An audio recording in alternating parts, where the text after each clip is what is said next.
Hey again, this is Landon Bellum here with the Griffith Home Team at RE/MAX Professionals, here with another Colorado Realty TV episode. Today we're going to be talking about all the ins and outs of home inspections, what you need to know, what you need to be prepared for, the crazy things that you want to avoid.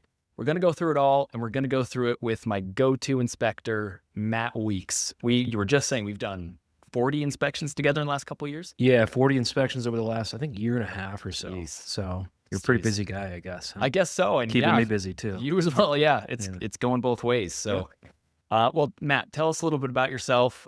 You just within the last year and a half started off on your own. You have a new company. Do you have some background on your inspection history and all that?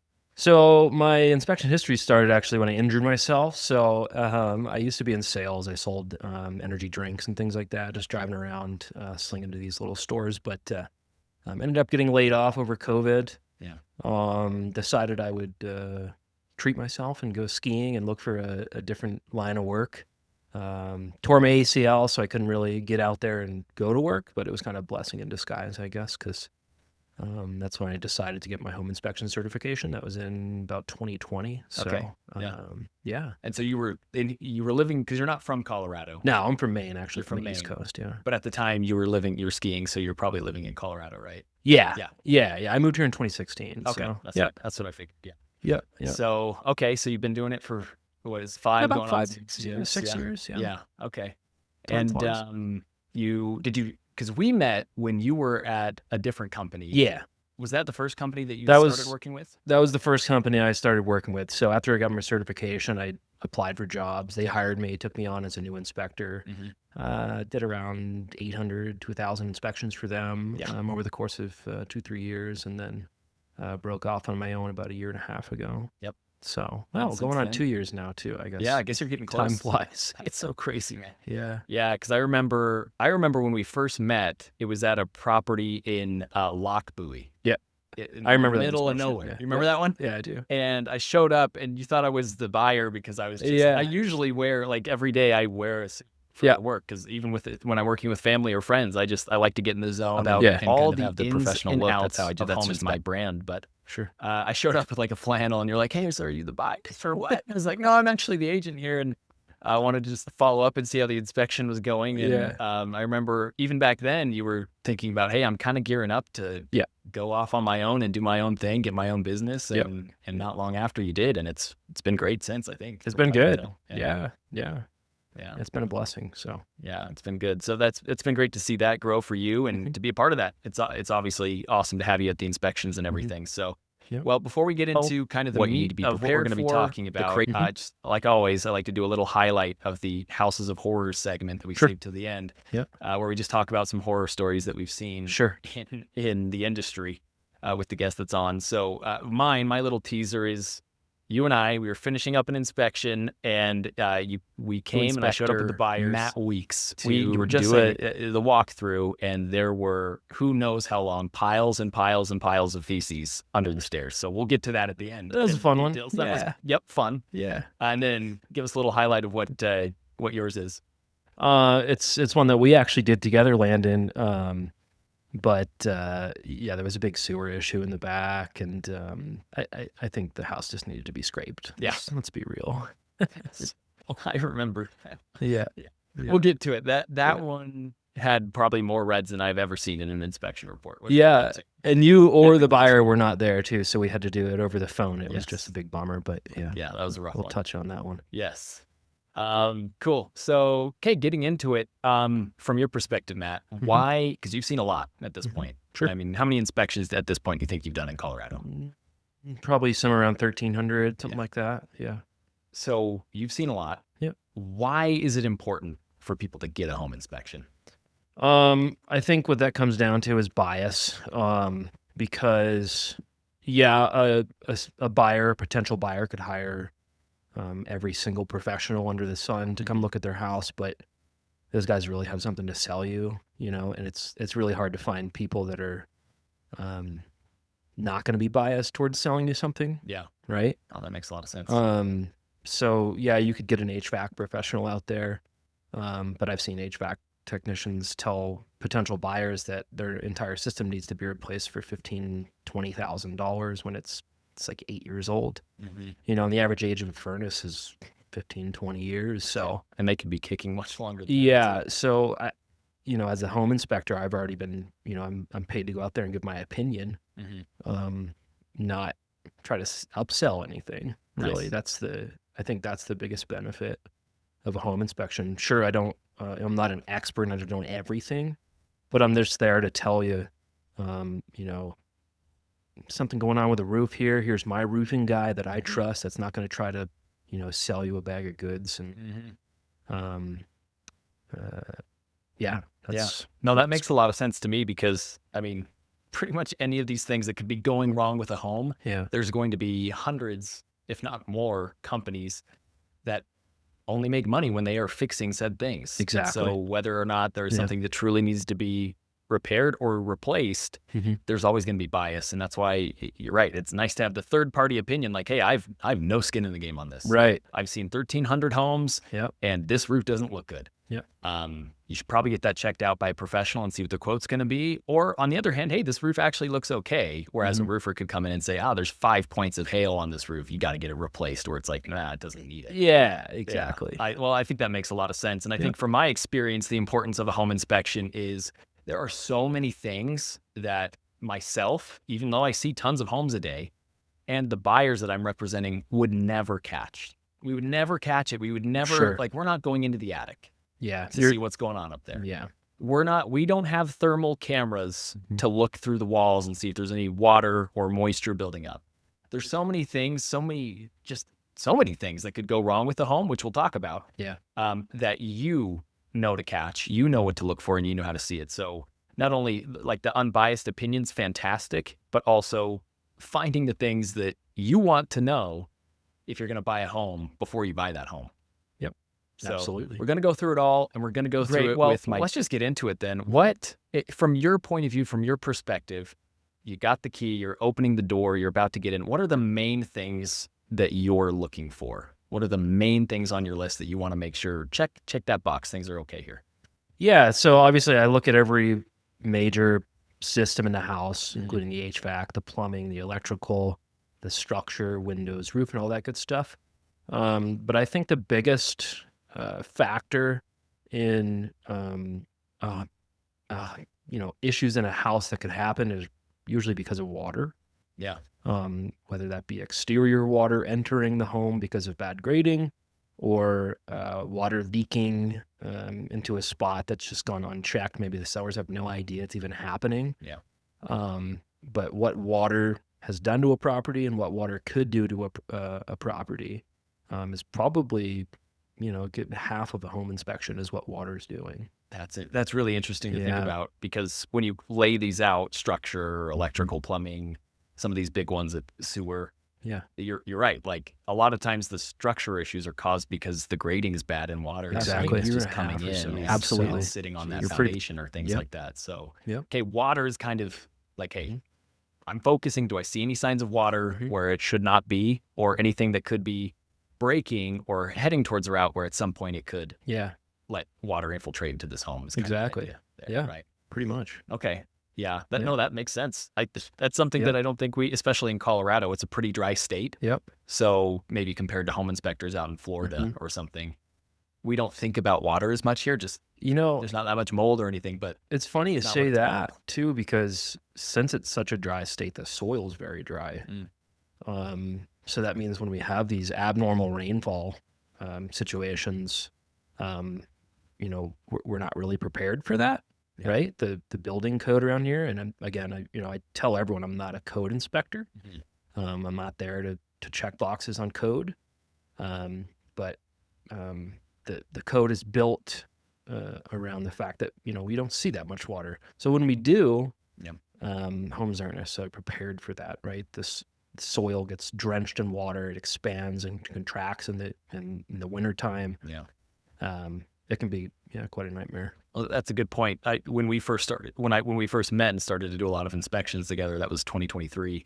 And that year we had like historic rainfall. It was crazy throughout the whole spring and summer and even into the fall. It was just raining and it didn't stop. It did not feel like a normal Colorado year for sure. Yeah, I mean, I got a tons of calls from clients I did inspections in the past, and they're saying they have roof leaks and things like that. It's like, the building code is kind of laxier when it comes to like I missed water. something necessarily. It's just, hey, that house that you bought was not ready for this much water. I had tons that year too, people calling left and right saying, hey, there's all these leaks that are coming out of nowhere. And it's like, well, what do you expect when we're getting historic amounts of rainfall? And it's just these houses, especially the one you bought an 80s house. It's just not ready for it. I had a roof leak in my house in that year. So that's rough. So, okay, water's a big one.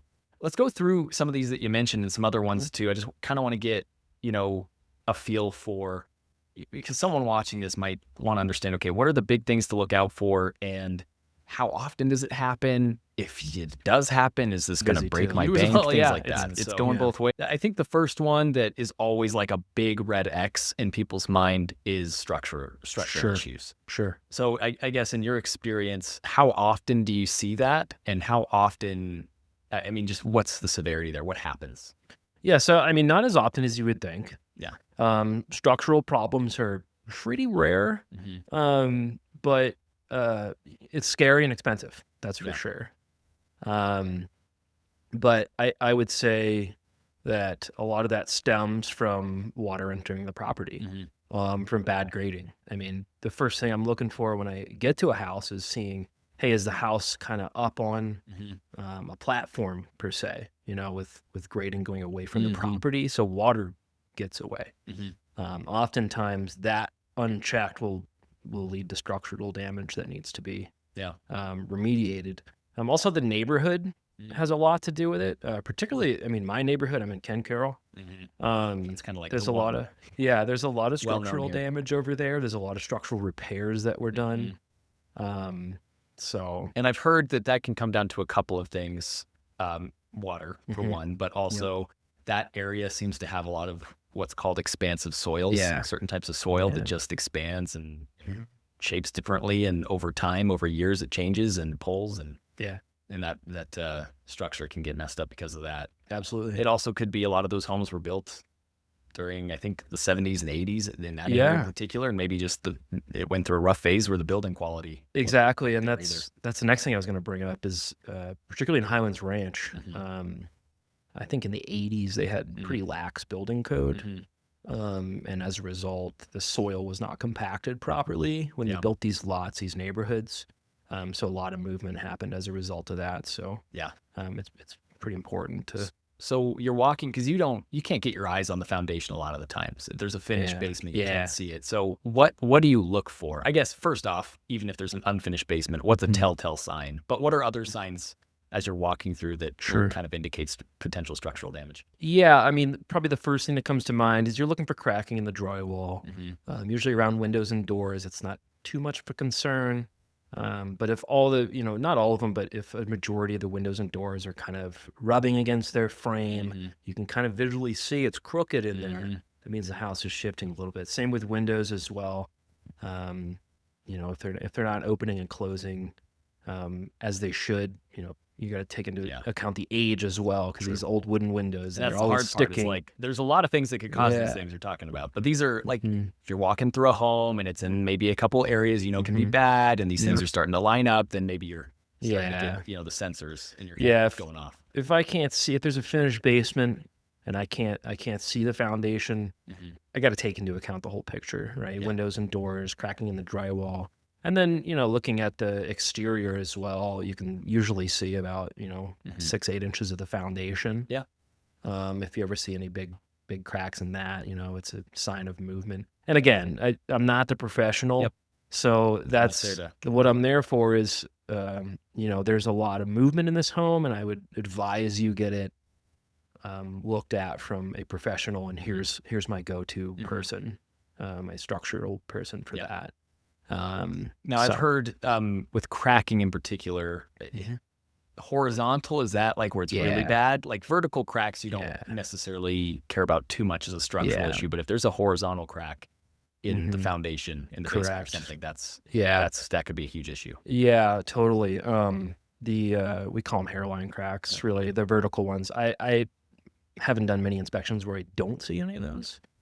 just because concrete, it just moves. It's porous. It moves around. That's what happens. But yeah, the horizontal ones usually mean there's some sort of systematic issue with the home and the lot it's built on, or the soil is pushing up against the home due to bad grading, things like that. That means it's leaning one way or the other. The vertical ones, not so much of a concern unless they're wider, Yeah, there's massive cracks, sure, but just the hairline stuff's not. But yeah, I've seen some rough ones that are horizontal, and you can see everything shifting. And it's rough. So, and the reason that this is the first one I bring up in this list is because very quickly a structural repair could, I mean, it could get to $100,000 plus very quickly. Absolutely. What about yourself? Right there alone, you just within the last means year, that unless you are getting a steal of a deal on the house and they're cutting the price massively for you, you probably just need to back out. And go find another house, because it's just going to be so much money out of pocket, and you're always from there forward going to have to disclose that you had to do structural repairs on that house whenever you go to sell it. And that even though the repairs were done, that's always going to put people up. Even a home that's been repaired, it just has that stigma to it, and it's not worth as much for potential buyers in the future. So exactly, you're always going to take that hit. So something to think about. But okay, how about electric? Because I know, I mean, this varies widely, but when you're going into a house, what are kind of the electric things you check? What are some common things that you find that are issues? So the first thing I look for, it's going to sound funny with electrical, or maybe not sound funny, but is the age of the house. So particularly in the 70s, that entire era, basically, they were using what's called single-strand aluminum wiring. So the problem with single-strand aluminum wiring is that it expands and contracts inside of the actual receptacle. That could come loose, cause fires, and it could overheat, cause fires and things like that. So in a 70s home, pretty common. It's very common. It's rare to find any homes that built in the 70s that aren't wired with aluminum. The good news is, usually we don't have to pull all the wires. That would be the most expensive way to do it, right? That could get up to $50,000-$80,000 to rewire an entire house. But what people do is they just pigtail them. They run the aluminum wire into a cap, and then they run copper to the actual receptacle. So I look to make sure that has been done, and usually it's sufficient. I'll mention there's aluminum wiring in the house, and but the pigtailing is usually the remediation there. So nice. Also, houses in the 70s and before, so 70s, 60s, 50s, 40s, they're not grounded receptacles. We just did one with that last week. You can kind of count on that being an issue in these older houses. There is a fix for it, similar to what we were just talking about with aluminum wiring. You can kind of run a piece of copper to the actual metal junction box. But that's, it's on the list of electrical problems. I would call that one a little bit less minor. It's, technically it's unsafe, but you can still live in a home with ungrounded receptacles. Totally. 80s homes, they kind of figured most of their stuff out at that point, but GFCIs aren't in the right spots. That's a very I quick, easy almost fix. Almost every inspection report that we have together, it seems that there's an outlet or two that need better GFCIs, where it basically that just means that if it gets hit by water or something, and it's near a sink or in a bathroom or in the kitchen, it'll trip, right? It should cut the power just to stop any type of fire or that's an easy electrical shock. Pretty easy fix there. Common. And then in newer homes, actually, there's just tripping issues with these breakers. They call them AFCI breakers. Those can go faulty pretty easily, and they're very sensitive. So randomly you'll have a breaker trip. So there's electrical stuff in every age of the house. There is. Every age of house. So, and it's not cheap to get these things repaired, but it's also not incredibly expensive. You can send out an electrician and knock out a bunch of those things that you just mentioned. And if you don't need to rewire the house, I mean, it's pretty simple stuff. So. Exactly. So that's good. And then I guess sometimes you probably look at the electric panel, see how that's fair. Absolutely. If there's anything in there. So, okay. Okay. What about like plumbing? Because this gets into a lot of the leaks and stuff. A lot of plumbing stuff pops up on reports. So again, it's the age of the house. So if it's a 50s house or before, you can probably count on there being some what's called galvanized steel supply piping somewhere in the house. That stuff, it rusts and corrodes from the inside out. So not only is it unhealthy to drink, little rust particles.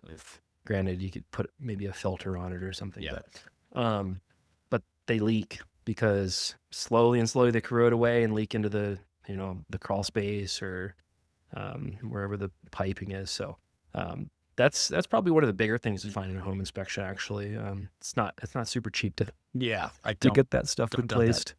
So galvanized steel's a big one. Just checking all the faucets, everything that has water could have water. Seeing if there's any leaks or any moisture or mold. I know that's a big part of it. That's where my thermal camera comes in handy, which I think is awesome, by the way. Yeah, because people often ask me, "Hey, do I need to get a mold test?" And it's like, well, why don't we do this? Let's have Matt go out there. He'll get his thermal camera. And he'll check everything. He'll see if there's leaks, if there's any water buildup, and he'll do his thermal camera in every wall, every ceiling. And if there's any signs of moisture or mold, then cool. Let's get a mold test after that. Let's save you the money for now and just and see. So yep, absolutely. Awesome. And even houses in the 90s, 2000s, they had issues with what's called polybutylene piping. It's just like this gray plastic that runs throughout the house, and it just gets very brittle over time, and that'll cause leaks as well. So I'm usually recommending a full replacement there if I find polybutylene piping.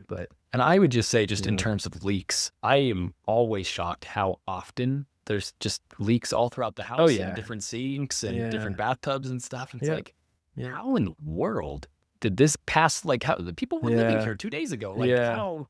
I think about that too, and granted, I have 2 bathrooms and a kitchen, but I don't go into that spare bathroom because I have a tenant over there, and who knows? There could be a leak under there. The amount of leaks I see under sinks, I mean, 50% of houses probably have something going on of any age. Like, it's all the time. Left unchecked, obviously that's a mold issue, right? So exactly. So a lot of water, plumbing, all sorts of things there. Mold happens, but mold's not super common in Colorado. When you do find it, it's usually because there was a leak going on for a long time. Maybe in a crawl space or a basement, and then there it is. We've seen some growth. New company. Give us some background on your roof. That's a big one because I mean, that could be very quickly a $20,000, $25,000, $30,000 expense, and maybe the sellers can get an insurance claim to cover it, maybe not. So that's a big one that I know is part of your process. So what's your process look like with checking the roof? Well, before I even leave my house in the morning, I'll pull permits for the property, and oftentimes a roofing permit's the most common one. So that'll usually tell me, hey, there was major repairs done, there was a full replacement, there was, the roof was replaced in 2012 or something like that. Then you're a good idea of, okay, are we working with like a 20-year-old roof or a 4-year-old roof? Where are we at? So after I do that, when I arrive to the house, obviously, I see the roof when I'm walking up to the house. We don't use 3-tab shingles here in Colorado anymore. They were known to cause issues with water protruding through, and if I see one of those, I know, hey, this roof is probably from the early 2000s or 90s or something like that. The average roof life expectancy is 20 years, they say. Here in Colorado, roofs it's about 8 years just because of hail damage. A lot of hail here. They do not have as long of a lifespan in this state as they do others, for sure. Absolutely. So and really there's no way to tell before I get to the property, do I think this roof's gonna be bad? I have no idea, because I've walked on a roof before that's 2 years old and there's hail damage everywhere. Totally. So you never know with roofs until you actually get your eyes on it. But when I'm walking on the roof, I'm looking for any nails that are poking out that aren't sealed, because water could enter through that way. I'm making sure all the gutters are in check and things like that. But and then just obviously looking for hail damage is a really common one here. And so a lot of times, I know you walk the roof. Sometimes logistically not really a good way to get up there, so you send a drone up too, right? And I try to walk the roof as much as I can. Sometimes probably shouldn't be on a particular roof, but I really I want to provide a good product for my clients. So Yeah. The drone is, in the back of my mind, it's like, maybe I should drone this roof. Do I need to drone it? Yeah. But, I have a 4K drone that looks at all that and make sure that I, pull up the pictures just when I get home on my computer and just really zoom in on these pictures and see if there's anything hiding there. So, which is good because, just because you can get on a roof doesn't mean you can get every angle of the roof. So having a drone that can go up, 4K images, look close, see if there's any hail damage or other things popping up. I mean, the pictures I've seen them. They're high quality. And they do a good job. Yeah. So. Okay, sewer. This is a big one to where usually it's an add-on expense. You got to get a sewer company out to test the line and get a sewer scope and camera. My inspection history started actually when I injured myself. If you don't do it, like you and I think we always recommend just do the sewer scope. Pay the extra $150, $180, whatever it is, because 2 years from now, you will be kicking yourself in the butt if you didn't do the sewer scope and there is a big issue. Yeah. So what are some of the things you've seen with that? Well, the clay sewer lines that I see, I mean, they used that up until the 70s or so. Yeah, cool.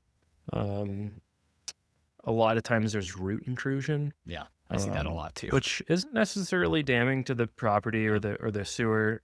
Really, it just requires some maintenance. You want to get it hydrojetted, basically, just send like this water, and it just sprays kind of like a pressure washer, and it just clears all those roots out. It's grass roots, tree root, things like that.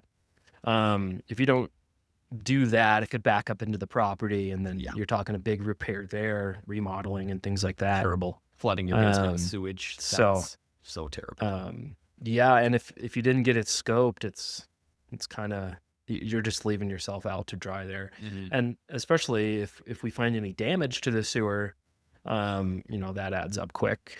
10, 20 grand immediately. I've seen if they've got to dig into the concrete to get into that sewer line and then replace a huge section of it, it's immediately like 10 grand and can rack up depending on how much. I saw one in the mountains. Well, I didn't see it. I had my sewer guy got it, but it was like a 50-foot line down this big hill, and it needed to be fully replaced. It was somewhere around 80 grand. Whoa.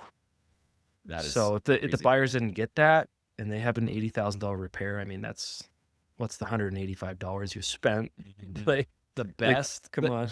The money that, and I tell my buyers, the money that you're about to spend on this home inspection will be the best money you ever spent. Yeah. Because if there's anything wrong, like roof damage, sewer damage, structure, all these big, crazy, scary things we talked about, if there's damage, we can try to get the seller to replace that. Sure. And repair that. Yeah. Or to provide you with a credit money that you're comfortable with for you to do it later.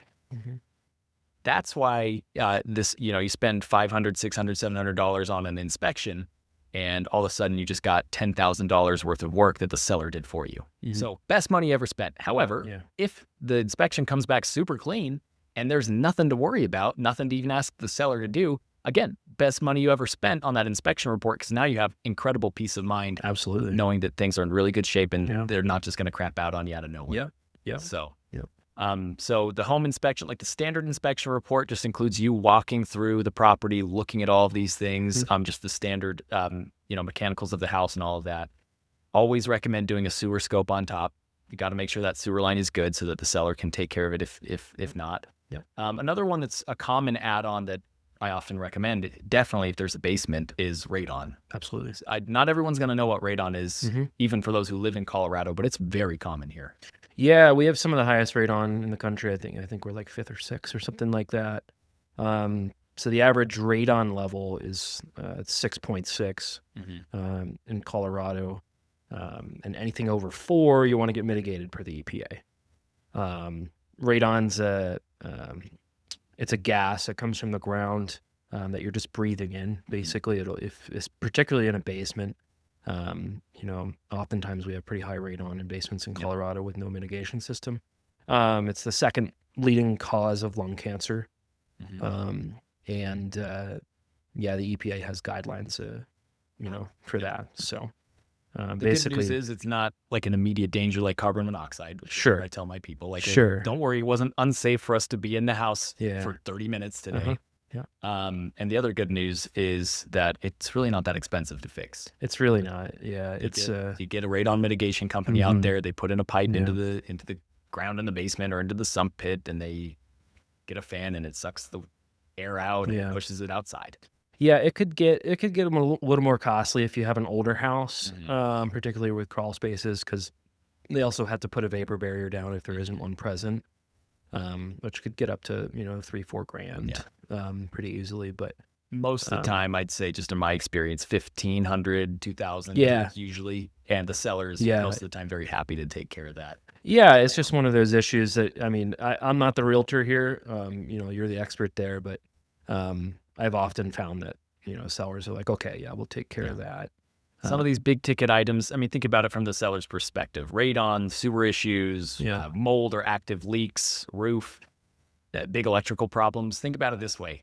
From a seller's point of view, if the buyer asks them to take care of those things and pay for those repairs, and the seller says no and has to go back on the market and then find a new buyer, the new buyer is probably going to ask you to do those sewer repairs too and take care of that electrical issue or whatever. So most of the time for these major health and safety concerns, sellers are usually, their hands are usually pretty tied. Now, if it's a GFCI or small electrical or small things, they might be able to get away with it. But when we're talking the big ticket items, that's just kind of part of home ownership. And you got to take care of your house, and it's really hard to sell a house that has big issues with it. So sure is.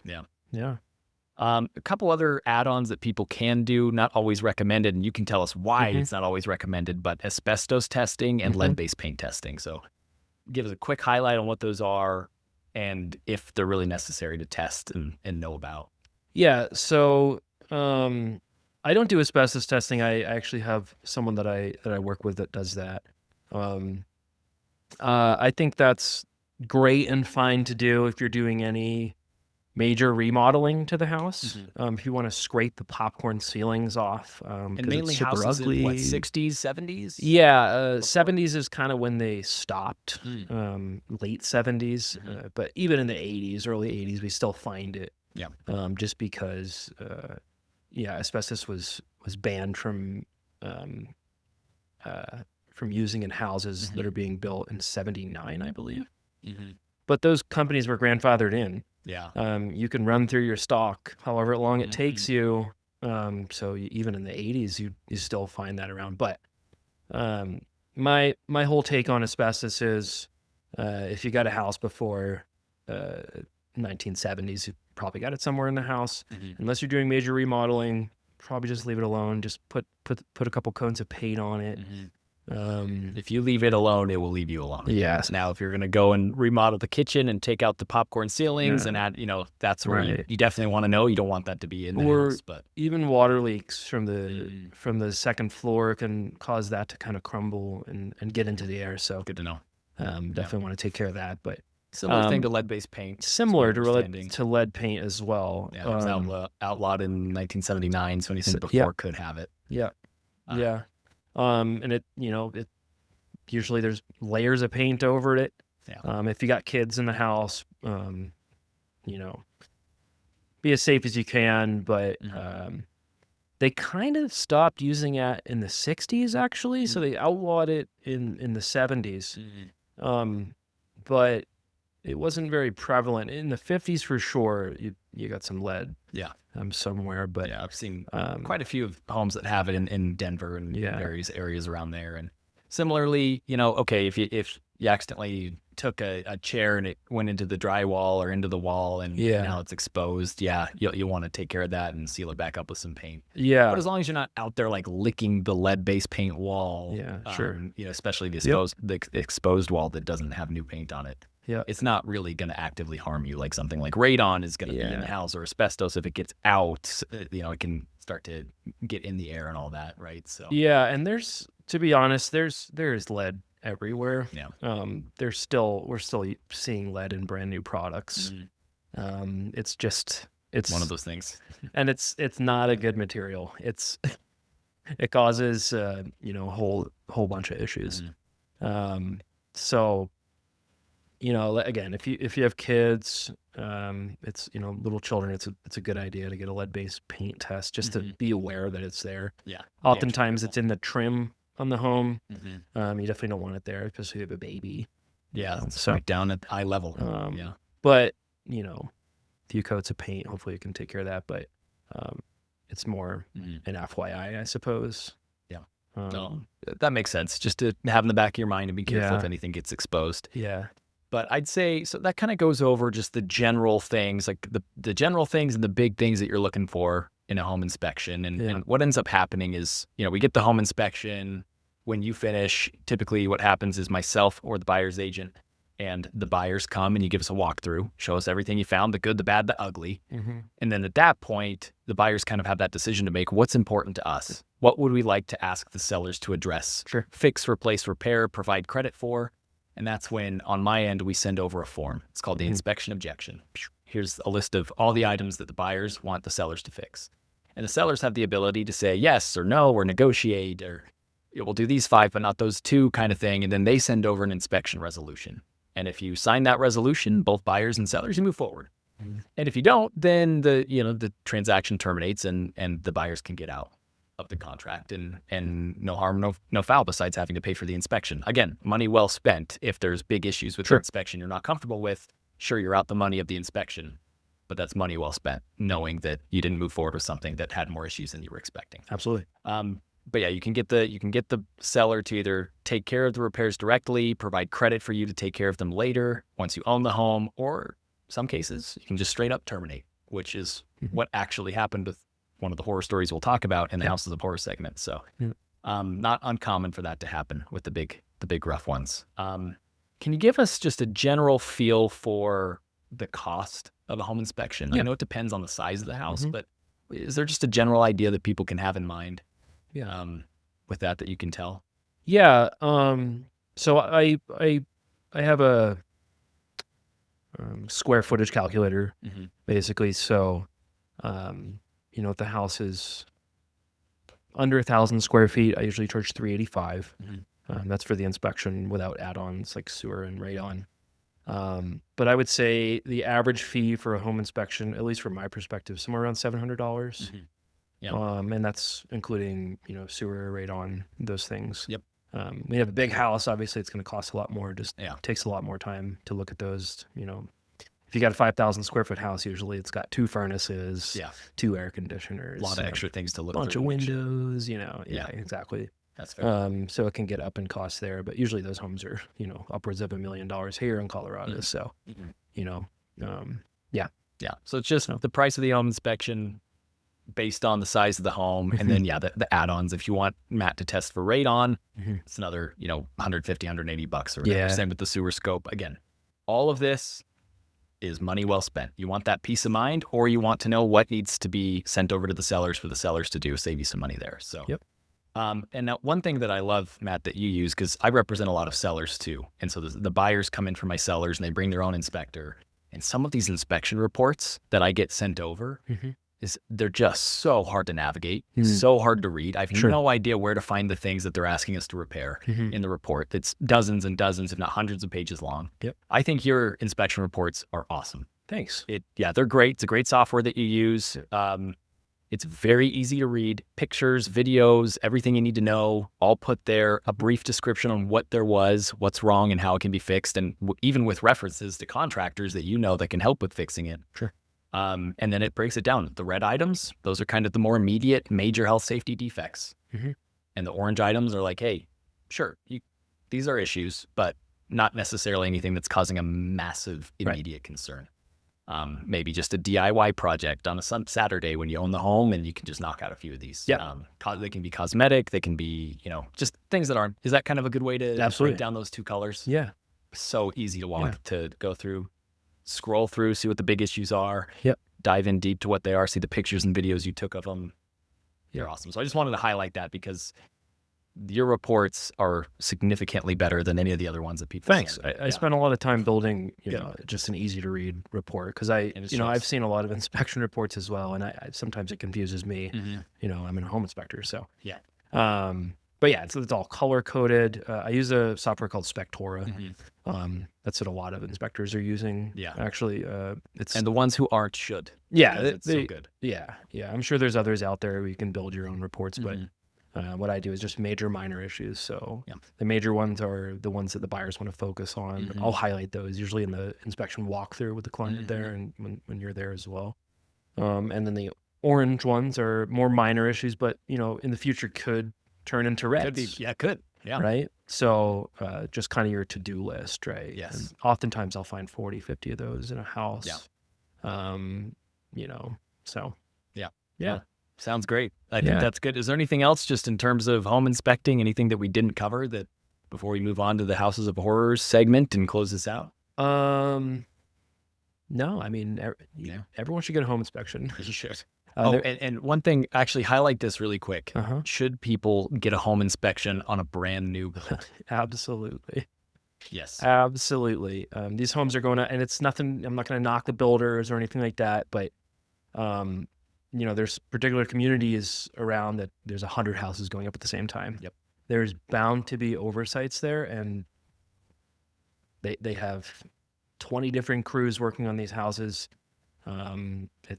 It's turned into kind of a fast food line type of industry, and it's sad to see. Yep.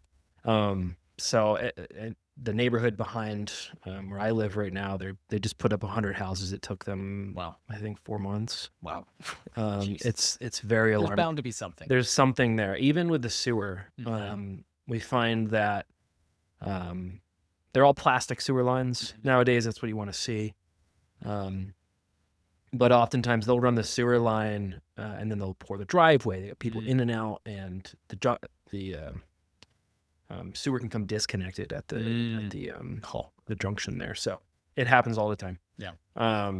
But yeah, absolutely. I mean, I find water leaks all the time. Gas leaks. I find gas leaks all the time in these newer houses. You definitely want to get those fixed. That's not great. So. Well, and I think that the prime example that I tell my clients, my buyers, when they're buying a new home is when they ask, do I need to get a third-party home inspection? I say yes, because I bought a brand new home. My home was built in 2024, and I had you come out and inspect it. And you're like, hey, everything looks great. Everything's good, except the electric panel isn't grounded. Yeah.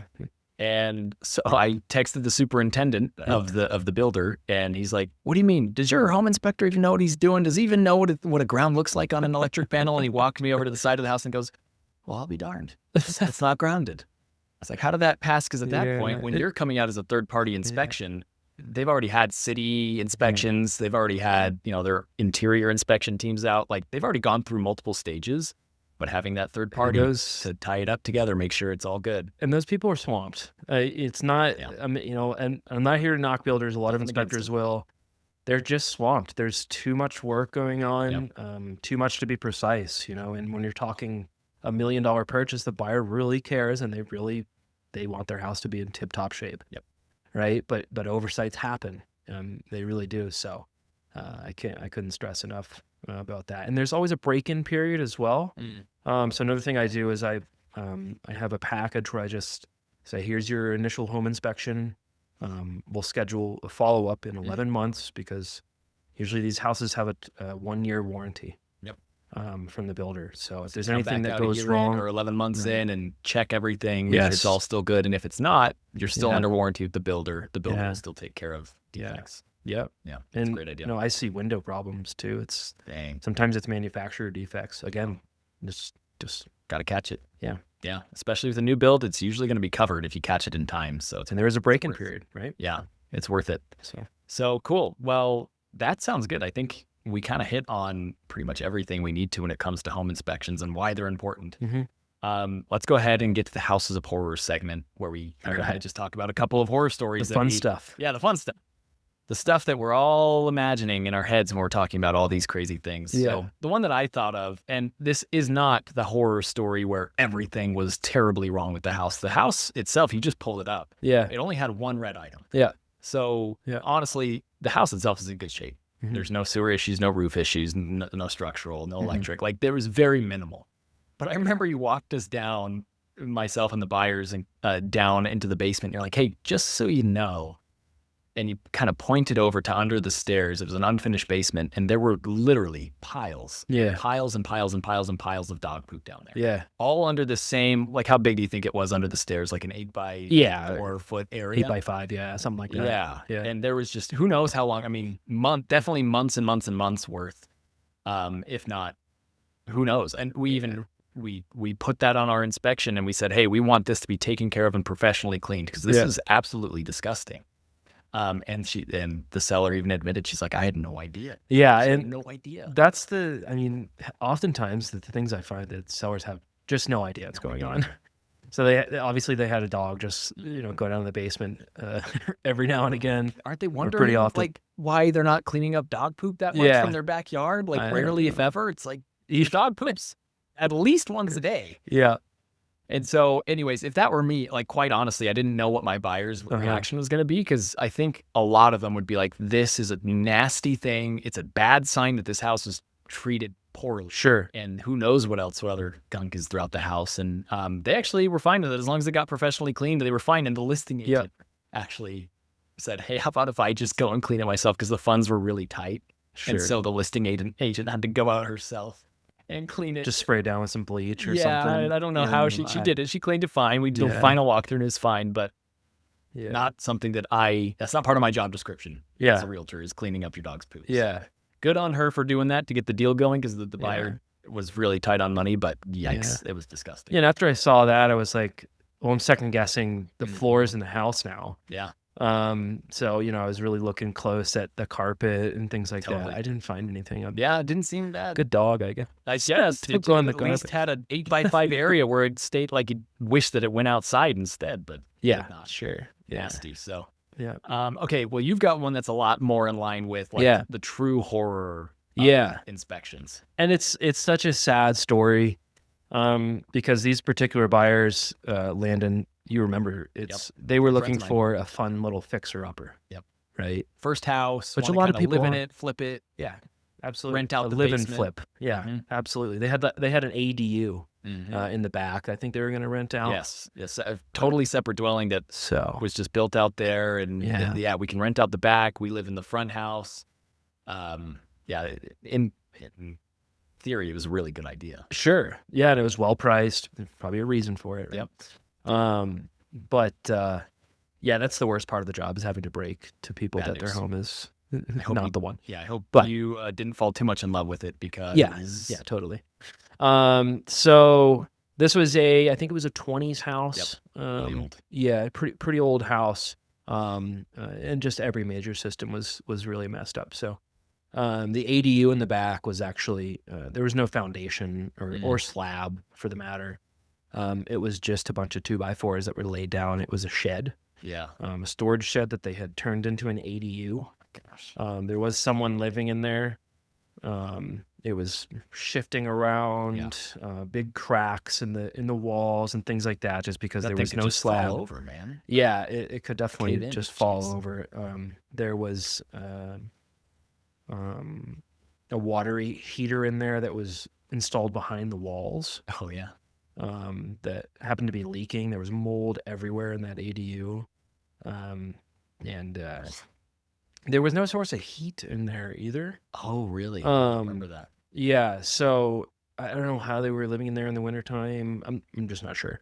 But the roof on that ADU is actually, I call it a handyman job. Yeah. The shingles were installed sideways. There was water leaks and that. That was just crazy. But the house itself had a bunch of shingles missing on the top, so there was water leaking into the attic, mold everywhere in that attic, and broken windows. The furnace was very old. The old furnace was, I think it was a 70s furnace, was just sitting in the crawl space still. And then the new furnace was installed right next to it, I guess. Yeah. Some of the ducts were just disconnected. Oh, man. But they also had galvanized steel running through the house. We just talked about that earlier. That's a huge expensive fix there to get all that out. Yeah. But I think probably the worst part of that house was the sewer line. Yeah. So again, get the sewer scoped when you're getting a home inspection, please. So this sewer line was made out of what's called Orangeburg piping. Yep. So in the war, World War II, they started stopping using cast iron just to ship for the war effort. And they started using a material called Orangeburg. Now, Orangeburg is, it's made out of wood, actually. wood and coal fiber, or coal tar is what they call it. And they have a, like a 20, 30-year lifespan, if that. So the line was made of Orangeburg, needed to be fully replaced. But the interesting part was, however, the area was zoned was not proper because it actually tied into the neighbor's sewer line. What a disaster. So the neighbors had to get that news that, hey, we need to replace this whole entire sewer line. There's no HOA out there, mind you. No, So, by the way, it became a neighbor's trash, and it's tied into yours. Yeah. What a logistical night. Yeah, just terrible. So, and I'm talking every major system of the house needed to be replaced, and at that point, it had structural damage, broken windows, mold, water leaks everywhere. They had structural repairs that they had done. I call them handyman repairs too, where they just put concrete blocks in to kind of just lift the floor up a little bit, which is, it is what it is. But these concrete blocks were installed sideways. Oh, no. So they weren't actually, it's not safe to support a floor of a house with a sideways concrete block because it can just break through the small, thin part, right? Oh, jeez. So I, when we talked, I drove away from the property because you guys didn't. We weren't there in person for that. Didn't come for that. I think it was, it was like a holiday thing or something. But we had, a voice or a FaceTime call at the end, and they're like, how did it go? And I'm like, well, and their spirits just gone out of these people. I was so sad. How much do you think all that would have added up to be? More than the price of the house. More than the price, and so it just needed to be scraped. Yeah, it just needed to be and the neighbors had to be involved too. It's just what a nightmare that was. No, and especially for first-time home buyers, it doesn't happen that often. You'd be surprised. Like, most houses are in pretty good shape. But that one that was rough, guys. This is not your fixer. I know that's what you want. But it's, and I'm not even there to tell anyone not to buy a house. I'm there to present the facts, right? Let them come to their own decision. They do their own decision. They come to their own decision. But with this one, I was like, please don't buy this house. Do not. This will break you. This is more than a fixer. And what was it, like a month later, they came back and we found them a perfect house, right?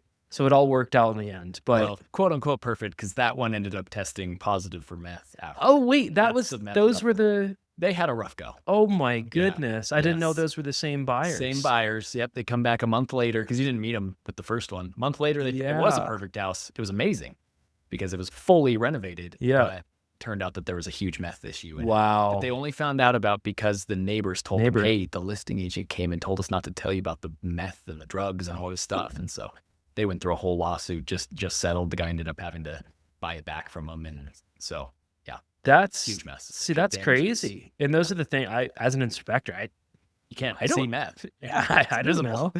Yeah, that was a wild scenario. They had a really rough intro to home buying. Yeah. And do they own a house now? Not right now. I think they're taking a break. Okay. It was a rough year because there was that to start the year, and then right after that they go and then they find out that their house is totally contaminated with meth, and they've been in there, all their furniture is trash, and it was a whole legal process for they to get the guy to settle and pay damages and buy the house back. And so they just last month got that figured out legally, and so we'll see. Wow. We'll see what happens if they call me or if they're just kind of not really interested in buying houses anymore. I don't know. They had a rough go, so very unlikely. They went from literally like 0.1% scenario to a 0.001% scenario. The odds of getting that one with all those crappy things that were involved with the house and then going to a meth contaminated house, we'll never see that again. It was so sad and so unfortunate, but so let's get these guys a brand new house. I know. Honestly, if TLC or someone's watching this, buy them a new house. For what it's worth, my favorite era of houses are 60s houses. Okay. I think that's the highest building quality you're gonna get. Nice. Just because, when the 70s started, they started cheaping out on electrical wiring. Yeah. We went to the aluminum. In the 80s, they just cheaped out in general. Everything. Not going to lie. And nowadays, it's like I said, it's like a fast food line. These houses going up. So yeah, true. If anyone's looking for a house or a fixer, 60s houses are perfect. It's gonna have good bones. Not perfect. I can't say that, but good bones, and then you renovate it, get it back up to par with the modern day things and standards and cosmetics. Yeah, you're gonna find ungrounded receptacles and things like that. But the 60s houses are my favorite. That's just my opinion. I've seen a lot of houses, and when I'm looking for my next flip, it's gonna be probably a 60s house. Yeah, absolutely. Yeah, that's good to know, and that's a good way to call this out to wrap this all up. Hey, thanks for coming. I really appreciate it. Thanks. This was fun. It's fun to talk about this stuff, and I think it's very valuable to talk about this stuff. This is stuff that's very impactful for buyers when they're about to purchase a home. They need to know it. They need to understand it, and they need to know what they can do about it. So, really appreciate having you on, and looking forward to the next one. Probably here in another couple weeks, we'll be out doing some more. So. See you again soon. Yeah. Yeah. Cool. Absolutely. Absolutely. Well, thanks again for tuning in, and we'll catch you on the next episode.